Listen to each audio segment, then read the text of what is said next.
ఒక ఆడకూతురు గురించి నోటితో చెప్పకూడనటువంటి అభియోగాలు ఉన్నటువంటి అనేక కేసులు, లెక్కకి మిక్కిలి కేసులు ఉన్నటువంటి ఒక ఆడపడుచుని ఆవిడని ఒక ప్రధాన పాత్రగా పెట్టి ఇక్కడ కొంతమంది పోలీస్ అధికారుల మీద తప్పుడు కేసులు బనాయించే ప్రయత్నంలో భాగమే మనం 4 రోజులు 5 రోజులుగా చూస్తున్నటువంటి డ్రామా ఇది.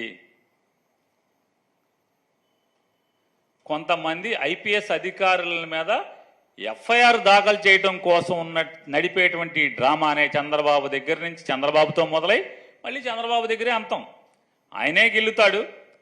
ఆయన ప్రేరణ తీసుకుని ఒకేసారి ఒకే రోజు ఈనాడు ఆంధ్రజ్యోతిలో ఒకే రోజు పెద్ద పెద్ద వార్తలు అచ్చవుతాయి. 2014లో నామినేషన్ వేసి వెళ్ళిపోయినటువంటి ఒక ఆయన 2014లో అసెంబ్లీకి నామినేషన్ వేసి వెళ్ళిపోయిన ఆయన మళ్ళీ ఏ రోజు పార్టీ గుమ్మం ఎక్కలేదు. పార్టీ ఏ రోజు మాట్లాడలేదు ఆయనతో. ఆయన మాకు అంటగడతారు. డైరెక్ట్గా ఎందుకు మాట్లాడరో అతనితోనే మాట్లాడుకోండి. మీరు వెళ్ళి వైఎస్ఆర్ కాంగ్రెస్ పార్టీకి ఏం సంబంధం? పోనీ ఈ ఇన్వెస్టిగేషను, ఈ కేసు పూర్వాపరాలు జరిగింది ఎప్పుడు? ఎలక్షన్ కమిషన్ ఉండగా, ఎలక్షన్ కమిషన్ ప్రభుత్వాన్ని నడుపుతున్నప్పుడు జరిగినటువంటి ఈ తంతు దాన్నేదో మాకు బాగా పూసి దాని మాటున వాళ్ళు ఎవరైతే టార్గెట్ చేసుకున్నారో ఆ టార్గెటెడ్ ఐపీఎస్ ఆఫీసర్ల మీద ఎఫ్ఐఆర్లు కట్టి వాళ్ళని ఏదో మానసికంగా వేధిద్దామని చేసేటువంటి చంద్రబాబు కుట్రలో భాగమే ఇది తప్పితే వేరే ఏమీ కాదనేది రేపో ఎల్లుండో కాకపోతే వారమో 10 రోజుల తర్వాత మనందరం చూస్తాం.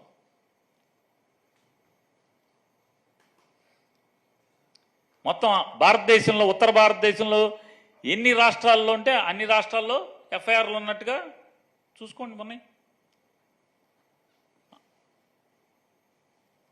ఆడపడుచు మీద అన్ని కేసులు ఉన్నాయి. అన్ని ఏం కేసులు చెప్పకూడదు మనం ఆడపిల్లల గురించి.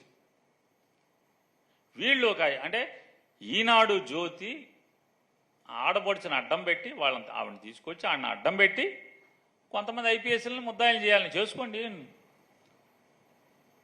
ఇది ఒకటే కాదుగా, చాలా తీర్చుకుంటున్నారు కదా మీరు. సురకానందం తీర్చుకుంటున్నారు కదా, దానిలో భాగం ఇది. రాజకీయ నాయకులు ఎట్టాగా ఐపీఎస్ ఆఫీసర్లు చేసుకోండి. ఏముంది? ఇప్పుడు చంద్రబాబు నాయుడు గారు తప్పు చేసి దొంగతనం చేసి దొరికాడు అనేది ప్రైమా ఫేసి ఉందని చెప్పినది న్యాయస్థానాలు చెప్పినాయి. 50 రోజులు 60 రోజుల్లో జైల్లో ఉండి నా ఆరోగ్యం బాగోలేదు, నేనేమైపోతానో చెప్పలేనని చెప్పి చంద్రబాబు నాయుడు గారి కొడుకు ఢిల్లీ అక్కడికి ఇక్కడికి వాళ్ళ పెద్దమ్మని తీసుకుని వెళ్ళి పైరువీలు చేసుకుని నా ఆరోగ్యం చెడిపోయింది, నా ప్రాణాలను కాపాడుకుంటాకి బెయిలిమ్మని బయటకు వచ్చినటువంటి పరిస్థితులు మనం చూసాం. ఆయన తప్పు చేశాడనేది ప్రైమా ఫేసి ఉందని చెప్పి న్యాయస్థానాలు కూడా బెయిల్ ఇవ్వలేదు ఆయనకి. ఆ కేసు నా మీద ఎవరెవరైతే పోలీసులు ఉన్నారో వాళ్ళందరినీ కూడా జైల్లో వేయాలని చెప్పని రెడ్ బుక్ డైరీ యొక్క ఆలోచనల మేరకే ఇవన్నీ తప్పుడు కథనాలు, ఇవన్నీ వైఎస్ఆర్ కాంగ్రెస్ పార్టీకి ఏం సంబంధం? 2024 ఏప్రిల్లో వైఎస్ఆర్ కాంగ్రెస్ పార్టీకి, మార్చి ఏప్రిల్లో వైఎస్ఆర్ కాంగ్రెస్ పార్టీకి ఏం సంబంధం? మా గోళ్ళ మేముంటే, ఎవడి గోళ్ళ మేముంటే